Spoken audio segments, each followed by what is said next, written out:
No, we have not read.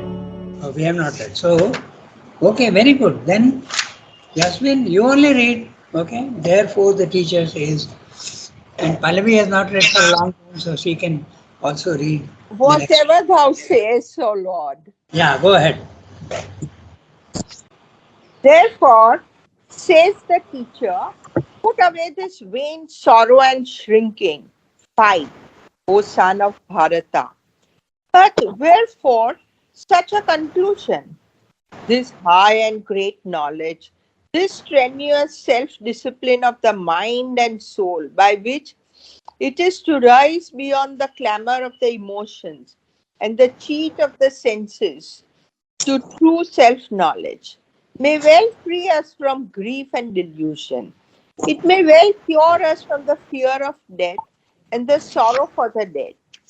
May well show us that those whom we speak of as dead are not dead at all, nor to be sorrowed for, since they have only gone beyond. It may well teach us to look undisturbed upon the most terrible assaults of life and upon the death of the body as a trifle. It may exalt us to the conception of all life circumstances as a manifestation of the One and as a means for our souls to raise themselves above appearances by an upward evolution until we know ourselves as the immortal spirit. But how does it justify the action demanded of Arjuna and the slaughter of Kurukshetra? The answer is that this is the action required of Arjuna in the path he has to travel. It has become inevitable in the performance of the function demanded of him by his Swadharma, his social duty, the law of his life and the law of his being. This world, this manifestation of the self in the material universe is not only a cycle of inner development, but a field in which the external circumstances of life have to be accepted as an environment and an occasion for that development. It is a world of mutual help and struggle, not a serene and peaceful gliding through easy joys is the progress it allows us, but every step has to be gained by heroic effort and through a clash of opposing forces. Those who take up the inner and outer struggle, even to the most physical clash of all, that of war, are the Kshatriyas, the mighty men. War, force, nobility, courage are their nature. Protection of the right and an unflinching acceptance of the gauge of battle is their true virtue and their duty.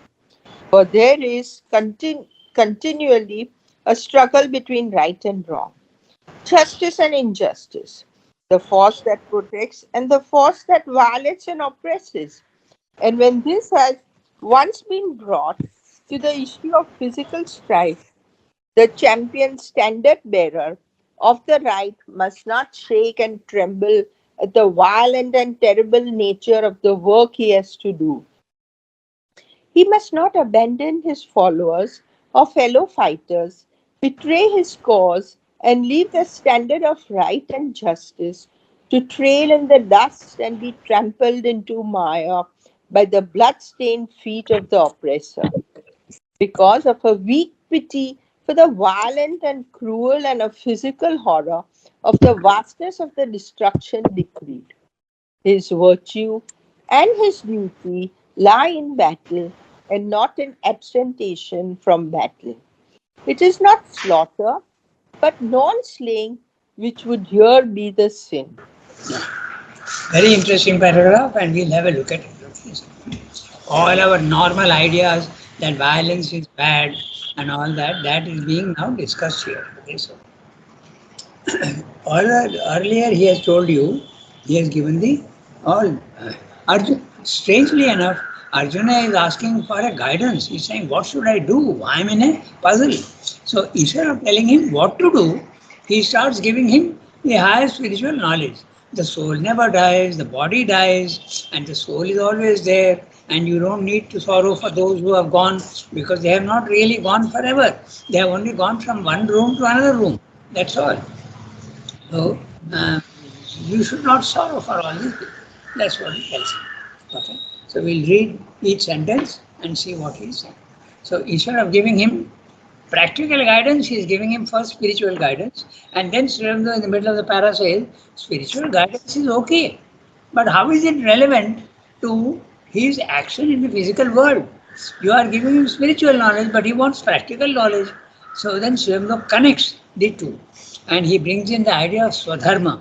Okay, that's a very important connection. So we'll discuss that also. So, therefore, I'm reading the beginning of the paragraph. Therefore, says the teacher, put away this vain sorrow, useless vain sorrow, and shrinking, and fight, O son of Bharata. But wherefore such a conclusion?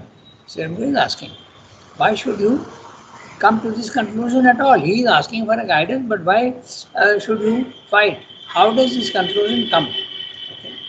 This is Srimati's question to the reader. Wherefore such a conclusion? This high and great knowledge, this strenuous self-discipline of the mind and soul, by which it is to rise beyond the clamor of the emotions and the cheat of the senses to true self-knowledge, may well free us from grief and delusion. Fine. Your spiritual knowledge will help me to become calm and quiet and even make me free. Okay, I may not have any grief. It may well cure us of the fear of death and the sorrow for the dead. It may well show us that those whom we speak of as dead are not dead at all, nor are to be sorrowed for, since they have only gone beyond. He is drawing conclusions from the spiritual knowledge that has been given to Arjuna. Okay? So, it may well teach us to look undisturbed upon the most terrible assaults of life and upon the death of the body as a trifle. A trifle is something most insignificant, very small thing, no importance at all. It may exalt us to the conception of all life circumstances as a manifestation of the One and as a means for our souls to raise themselves above appearances. Everything in the physical world is appearances. And by an upward evolution until we know ourselves as the immortal spirit. So, all this Srimati is saying is the conclusion from the spiritual knowledge that you get. But he is not asking for spiritual knowledge. He is asking for how to act in the physical world. Therefore, he repeats that question again, which he has said in the second sentence of the para. But wherefore such a conclusion? So he is justifying this conclusion, how it is. Now he says, but how does it justify the action demanded of Arjuna and the slaughter of Kurukshetra? I am asking you for practical guidance of knowledge, of action in the world, and you are giving me something else. If I ask you what is your name, don't tell me your age. There is no relevance between the two. That's what Srimati is saying. Now he will connect the relevance. Okay, it's very interesting. He is going to connect the relevance. Now he is saying the answer to Arjuna being given spiritual knowledge by Sri Krishna for action in the world. It has a relation with the world. And what is that? Because you are a Kshatriya and you have a Swadharma. So now he brings in the Swadharma, the action. We have already had that one day, we have had a session, Swabhava and Swadharma. I just repeat very briefly. Swabhava is every soul that is created by the divine oversoul or the universal soul or God if you want or Ishvara is infinite but one. And he wants to enjoy his manifestation. Therefore, he makes himself into 100,000,000 infinite souls and each one he gives a different nature and he starts enjoying his own creation through the nature given to that particular soul. This is what he is doing. He is enjoying the battle of life through each soul. He is not satisfied only with one. He wants to enjoy infinitely. So He makes souls, and each soul has got a different swabha, character for each one. One can be a soldier, one can be a jnani, one can be a lover, all these things. So when you summarize all the possible characteristics that is possible for the divine to give to a soul, the conclusion is that you can condense them into major four lines of development. One is in knowledge aspect. Okay, that's a knowledge aspect. He can give, each soul is destined to go towards knowledge, not necessarily towards action. Then there is the of the Shakti, the force, action, not necessarily towards knowledge. It goes towards the force, action, force. Okay. Then there is the aspect of beauty, splendor, wealth, richness, okay, creativity, okay, uh, variety, expression. So this is the other capacity. And then finally you have a very humble submission and realizing that service, okay, kindness and service, that also is an aspect of the divine. So that is all, this is the justification for our caste system. The caste system exists everywhere, but they don't call it caste system. It has been very clearly and trenchantly expressed in our culture. The Brahmin, whose soul is destined for knowledge, the Kshatriya, whose destined work in the world is valor, courage, heroism, protection of the poor, governance. Okay, this is the aspect of the Kshatriya. That's his Swadharma. That is why he has to fight. Then the next is the Vaishya whose work is to produce wealth and enjoyment, but pure enjoyment, not petty enjoyment. He must enjoy, he must create, he must give wealth and splendor and beauty. Okay. This is the work of the Vaishya. He must produce production of everything, wealth, splendor, everything in the physical world also. It is also a divine quality. Finally, you have the Shudra, the one who is humble, meek, okay, very, um, realizing that he is nothing except the divine. Now, it's very interesting. This is the Swadharma, but I'll make a small direct diversion because it's very interesting. In Ramakrishna's entourage, okay, in his disciples, among his disciples, he had exactly these two type of beings. One was Vivekananda, who was a warrior, grave, brave, very brave, okay, and he would fight, and he had full of self-confidence. I won't call it arrogance. Others can call it arrogance, and many he has been charged with arrogance also. But that is self-confidence. Okay, and there was another one called Nag Mahasaya. He is the one who was the humblest of people, very humble and very self-effacing. Okay, he was a householder. He was not a sannyasi. He was a householder. Whereas Vivekananda was a sannyasi. He never married and he never had any attachments. So Ramakrishna says of them, very interesting. I may have mentioned it once, but I am repeating it. Very interesting fact. That's why Vivekananda, by nature, by swabhava, was so great that the net of Prakriti is the ignorance and the senses and the body mind life that imprisons you. Then he could not be imprisoned. He was so great. Any net that tried to catch him would break. Okay, he would break all and go beyond that. Okay? No net was good enough for him. And the other one is the Nag Mahasaya. He is actually the one who wrote the book Kathamrita, because he used to, Kathamrita means the nectar of words, nectar of advice, nectar of conversation by the Ramakrishna. He used to record everything that he used to say, and it will come out in a beautiful book, very beautiful.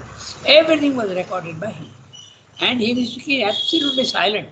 And Ramakrishna said of him, he is so humble and so meek and so self-effacing that The smallest net, if the net has got big holes, the fish can escape. uh, but this net that tried to capture him, no net was small enough for him. Okay, he would escape through the tiniest of holes. So very beautiful image, and this is how he has described. Okay, so what is Arjuna's swabhava and swadharma? He is by Swabhava, he is a Kshatriya. He is one who has to protect the weak. He has to do action in the world. He has to be a hero. He has to be brave and a hero, not weak. Okay? And that is what is reminding him. That is why Sri Krishna has given the spiritual knowledge to him.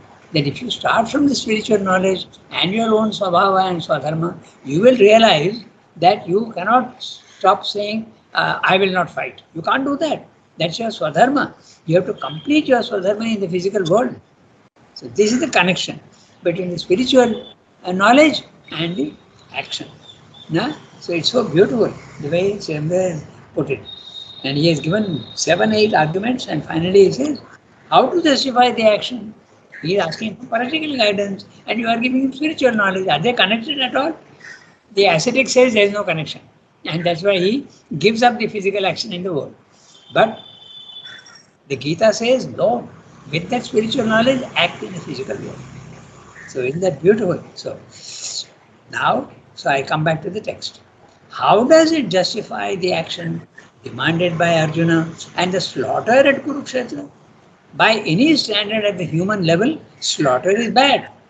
Whether it's in war or it's in heat of the moment, in a passion you kill somebody, it is bad. So how to justify this? Now the answer, the beautiful answer. The answer is that this is the action required of Arjuna in the path he has to travel. Note that, in the path that he has to travel, not others. The path that has been assigned to him is that of the Kshatriya. His Swadharma is to fight. Okay? So it has become inevitable in the performance of the function demanded of him by his Swadharma. So Swadharma is what you have to perform in the physical world with the instrument of the nature given to you by the divine. That is the connection between Swadharma and Swabhava. I remember some children asking me, I want to become an architect, but I am not sure. So is it my nature? How to know what my nature is? Should I go into architecture or should I go into philosophy? So the answer very clearly is you don't know your Swabhava until you have finally reached the spiritual knowledge. Then you don't know. So that's the nature of the soul. We mustn't think that the nature of the soul for all divine realized people are the same. It is not. Okay? There is infinite variety. Sriyanga keeps on repeating this. Even in this supermind, where constantly he is talking of unity and oneness, that oneness is not a blank. It's not a monotonous oneness. It's a many-sided oneness. That's what he explains. Okay?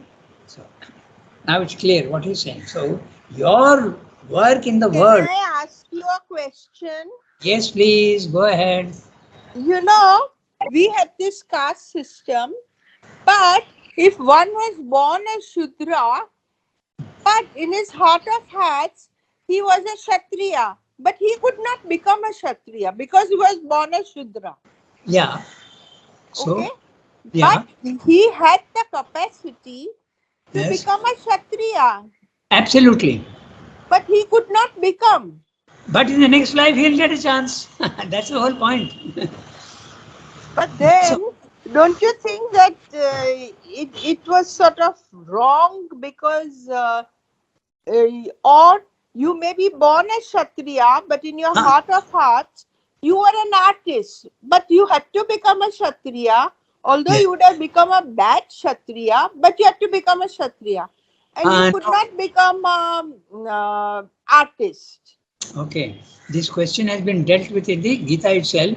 We'll come to that. He says, Sri Krishna says in the Gita, it is better to have even death in one's own Swabhava rather than success in another Swabhava.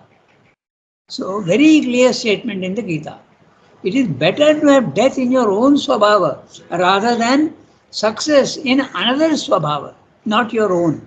So, that you have to fulfill the role given to you by the divine, which is assigned to you in the self. Remember in Savitri, okay, when Savitri is saying that I want to be with Satyavan, okay, and I want to leave the physical world and go there. Then the question that the divine asks is, actually it's Yama, but Yama becomes the divine because it's all the same. Yama asks, what will you tell the Supreme when you go back, that you went back without fulfilling the duty given to you? Will you do that? That's a question that is asked to Savitri. And then she realizes that she can't give up the physical world. No? And then she comes down and battles and conquers death in the physical world. That's it. Work assigned to. So each life you are assigned one particular swabhava and you have to perform that. The Gita is very clear on that. The Gita says very clearly, better death, so far it goes as to say, better death in one's own swabhava rather than the another swabhava. Success also is there, that's not worth it. You have a role to fulfill and you have to fulfill. You will get your chance in the next life. Just now, in Life Divine, as he has discussed very clearly, death is not death. Death is a chance for the soul to experience different things in different lives. Because the soul is divine essentially and it must have infinite experience. So, it can't have infinite experience in one life. So, in one life, you have experienced A. In the next life, you have experienced B. Then next life, you have experienced C. And finally, at the end of it, you have the whole alphabet of knowledge, okay, from A to Z. So each time you are born, you are given a particular swabhava and a swadharma. And you go on gathering the knowledge and the power. And finally, at the last level, when you are ready for liberation, you have all the aspects of it. But sometimes, as the ascetic is saying, I'm not interested in all. But Srimati is saying, why not? You should actually, if you are an integral yogi, you must have all aspects of the divine. So, even when you have got liberation, don't run away. Get the other aspects of the divine also. Right? No, Rangada, one question. Yeah. Then the soul has one swabhava. So Yes. it changes from life to life. Yes. Even the nature also can change. Huh? Even the nature can change, but the soul's swabhava can change. Yeah, okay. The potential is there. As Jasmine said, the potential is there. But it need not change because suppose you are an ascetic, you don't want the other aspects. No? You don't want the other aspects. There are souls who escape, like the Buddhistic soul, they escape from the physical world without getting the power. They are not interested. But Srivdo says, why not get all? Why not get knowledge? Why not get... So it depends on the soul. But the potentiality is there in every soul. It's an interesting question that you're asking, Pallavi. Okay? The soul is free, essentially. So, even on the midway journey, okay, the soul can say, I am very satisfied only with knowledge. Some other may say, I am very satisfied only with love. Okay? You remember the ascent to the truth. Truth. That's what happens. Each soul is stopping in the middle and going away. So there is no objection with that. Okay. So what Jasmine asked and what you are asking is connected. And the answer to that is the soul is free and can stop in the middle but also go to the end. And Srinda wants you to go to the end. Get knowledge, get power, get splendor and beauty, and also get humility. Then you are an integral yogi, you are a fit disciple of Surendra and Madhavi. There is no problem in the others. They have got one aspect, fine, no problem. Why should there be one path for everybody? It's not necessary at all. And you are welcome to choose your own path. There is absolutely no problem at all. That is the beauty of Indian culture. No? You are allowed, every religion, you are allowed full freedom. Develop as you want, each soul is different. But the soul is free to decide its own course. And if it decides to be an ascetic, fine. If it decides to have splendor and beauty, fine. If it wants to remain in this spiritual world and help others, fine. But if you want to be what Srimdev is recommending you to be, I want all aspects of the divine, then you have to become a. The soul has to take birth again and again and again and experience all knowledge, power, beauty, splendor, and wealth. And also, you must be humble. Okay. No, Rangada, what I Yeah. thought what Asmin asked was that the society doesn't allow us to express our Swadharma. Like if I think that I am a Kshatriya, but Hmm. I'm born in a Shudra family, then the society won't allow me to become a Kshatriya. That's what I thought she meant. Ask her if that's what she meant. Yes, yes, because Okay. Okay. even in the Mahabharata, Okay. I forget who it was. Okay. Was it Karna or someone who Okay. goes to study from Pashuram? Yeah. Okay. Yes. And he's sleeping on him or something like that, and some scorpion or something comes and bites him, and he does not move. He endures all the pain, Huh. uh, and then Pashuram gets up and he says, Kare, why didn't you move? And if you have this kind of endurance, you are not a Brahmin, you are a Hmm. Kshatriya. He Okay. was he I was a think. Karna. Remember that story? Okay. Yeah. Yes, And yes. he says, I will not teach you because you are not a Brahmin. And then he curses him and says that you will forget all that I have taught you. Or, there is some story like that. Yeah. Yes, There it was a is. Karna story. There are Karna. opposite stories also. Okay. There are many other opposite stories also. We have So heard. anyway, the answer to the questions being raised by you two is, I think, this, that there are challenges and obstacles in the physical world for you to meet your Swadharma. Nobody is saying it's easy. Nobody is saying it's a smooth path. Always there are difficulties. So the answer to that is, the difficulties that each soul has to face also differs. So exactly what you said. Even if this Swabhava is one, when you come down into the physical world, are you being presented with the possibility of expressing your Swabhava? You may not. There are obstacles to everybody. Because this is the world of ignorance, this is the world of darkness, this is the world of rigidity and pain and suffering. So this you have to go through that. But every time you go through that, even if society does not allow you, okay, at the end of life you have gained something. So it's a lesson. The life in the world is a school and you are learning each time. It's like one class and then you go on. So the answer to that is that. But the Swabhava is always given. And the Swadharma also is given to each soul. You may not be able to perform it in one life. Of course, that is true. Okay. In fact, let me tell you something very interesting. When I had once very much interested in the rebirth, so I had gone to some people who were very good at reading horoscopes. So I got my horoscope done. I asked my father to give me the exact time of birth and the place where I was born. And with that detail, I got my horoscope done, and I went to a person who was well known in Pondicherry. Okay? He was a good horoscope reader, astrologer. So he told me something interesting. I'm sharing it with you. He said that you will always be in the wrong profession.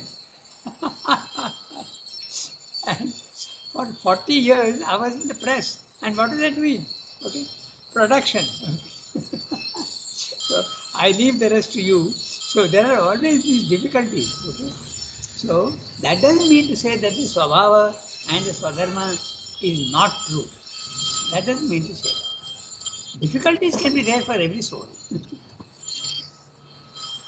Okay. Now, excuse me, can I ask another question? Oh yes, go ahead.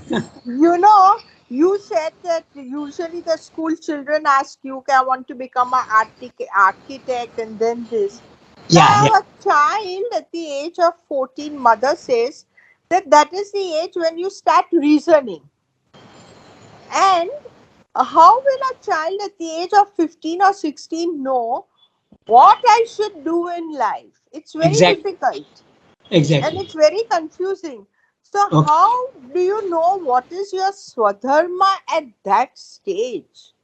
I Okay. mean, I've seen so many people taking arts, then moving to science, or taking science and jumping to art. That's And right. there is a lot of confusion. There are Yes. so many other factors like Yes. finance, like fees. Can I Yes. afford to pay fees for this or Yes. that? Yes. Absolutely. So, Okay, I've got your point. And this was a question that many students used to ask me. Okay, after I finish my 3 year course, should I go into engineering or should I go into journalism or should I go into fashion designing? They used to ask me. Because if I go into the wrong channel, I'll be wasting 2, 3 years. This is a question they used to ask me. How do I know what I should do? The answer is very plain. Don't forget the fundamental nature of the physical world. Ignorance, darkness, you don't know. How do you know? By slow growth of evolution. So in one life you can't know. You have to start from darkness. Then the question is, but I'll be wasting 3 years. The answer to that again is from the soul point of view, what the hell is 3 years? Nothing. You are thinking of your body mind life. If you have made a mistake in 3 years, have you not gained something? Have you not gained from your error? So from the soul point of view, wasting 3 years or 4 years is nothing. This is the answer that you have to give. You don't know. Don't assume that you can know. That's a mistake when you are in the ignorance. But there are people with a very strong will and a very clear mind who have a clear mind and then they know what to do and they stick to it. Whether you are sticking to it or not is also is a quality. Okay, you even if you feel you are failing, you go on, go on, go on. You will get the success. Okay, so that also is an aspect of the divine. There are infinite aspects. Never think in a linear manner. Okay, don't ever think of unity. The world is ignorance and you don't know. You have to start from there. How can I know is a wrong question. You can only know by experience. Go through it and find out for yourself. That's the only answer. It's a very tough and cruel answer because the person will not be satisfied at all. He will say, my God, I'm going to lose 3 years, 4 years. But he is thinking of the body mind life. He is thinking of his personal proper life in the world. He is not thinking of his soul. From the soul point of view, no problem at all. You learn only by mistakes. Siddhartha says so clearly, na? He says, error is the handmaiden of truth. So you have made a big error of 3 years, but you have learned something. It is always giving you towards truth. The soul for soul, there is no time. There is timelessness. You're not thinking of your other lives. In one life, if you stumble, you have gained something. All error teaches you something. So this is when you are stressing too much on the. If you insist that I must know, I am ignorant, I am in the darkness, and yet I want light and I want knowledge, you can't. You have to pay a price. And what is that price? You have to evolve yourself. And how do you evolve yourself? With great difficulty, with great suffering, with great sorrow. That's the only way. It's not a very pleasant message, but that's the truth. One must not shy away from difficulties. Right? Uh, Yeah, that it's a, can we say yeah. in a way, can we say that means that actually, I mean, it's what I have understood on this take that actually we have to discover our Swabha and Swadharma through years. Through that is Abs- also a process of yoga, of sadhana. absolutely. Only Absolutely. then can we live it. Before that, we will be where we are, like where Prakriti has brought us. And second thing is Actually, wherever we can't hear. yes, you have put the whole question in one nutshell. Extremely well done. That's exactly. There are others also are listening, but I'll tell you, I must openly say it, okay? I have always appreciated your grasping the nutshell of the truth, okay? You are a very intelligent person and you have put the whole question in a nutshell. Every experience that you have in life, you have to discover your soul. That's the essence of it. And you don't know. To assume that I can know what I should do is a wrong thought, is a mistake. You must be prepared to battle it, and you must be prepared to face life and all its difficulties and discover. How long will the discovery take? It differs for each one, and how much effort you put in. Absolutely. She Like put it in a nutshell. like Life is Ranga, an adventure. Yeah, tell me. Tell me. like Kabir. He was a weaver by birth, but even though he Yes, was a great philosopher yes, that's right. and living a divine life. Yeah, So in India, we can find so many saints, Narsimha Mehta, everybody. They were all born in a very poor poverty and everything. But though absolutely. they have a divine, they lived a Yes, divine life. yes. And you can also be born in a royal family.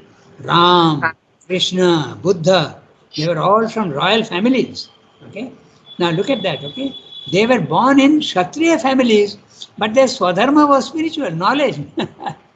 Okay. yes, all our Jain Tirthankaras were Kshatriya. Yeah. All are princes. Even in But the West, there are very interesting examples. There is a story of one. It's a small booklet, about 30, 40 pages. Very interesting book. The the practice of the presence of God. Okay, it's a Christian book. Practice of the presence of God. This was in the 14th or 15th century. It was a Frenchman, and he was a cook. Okay, he was a cook. His work is cook. Okay, you can almost say Shudra. Okay, and he was constantly thinking of Christ in his work, and he attained to the realization of his soul and everything. So liberation. So this is a practice of the presence of God. Everybody can do that, whether you are a Brahmin or a Kshatriya or a Vaishya or a Shudra. Everybody has got the potential to reach the divine. They are only different aspects of the divine. The paths are all different, and you have to discover your path. So to assume that I know from the beginning is a wrong thing. No, Rangada, then the path to the divine will be according to your swadharma, Absolutely. No, Swabhava, swabhava. Okay, your nature. okay. And the nature is that these four are the basic, but there can be infinite combinations of these. No? Hmm. There can be Yes. infinite combinations. You don't need to be only a knowledge man. You don't need to be only a soldier. You don't need to be only a. In fact, there are so many in the West. Those who are doctors become writers. Okay, Hmm. there are many many examples. Okay. Those Yes. who are doctors, they become very good writers. So that's it. So, what's the time? 28. So, we have got 7 minutes. So, shall we continue? Yes, please. I welcome these discussions because I think, and you have to confirm whether it's useful or not, but these discussions actually clarify your own thoughts. No? If you say that yes, it does help, we will discuss, continue. I invite questions because it clarifies my own mind also. Okay. Sometimes if I don't know what to say, I'll say I don't know. Very frankly and openly, I'll tell you. But what I feel, I know I will exchange my thoughts with you, and you will also explain your thoughts with me, and you will tell me, I don't agree with you. Tell me very frankly. Okay. So, this is what he's connecting spiritual life with the practice in the physical world. But we don't know how to connect them unless we develop ourselves. That's the whole gist of this whole para. Okay? So he is asking for guidance, but Surendra is saying you cannot be guided unless you realize your soul. Then you will know what is your swadharma. Okay? That's exactly the point we are discussing.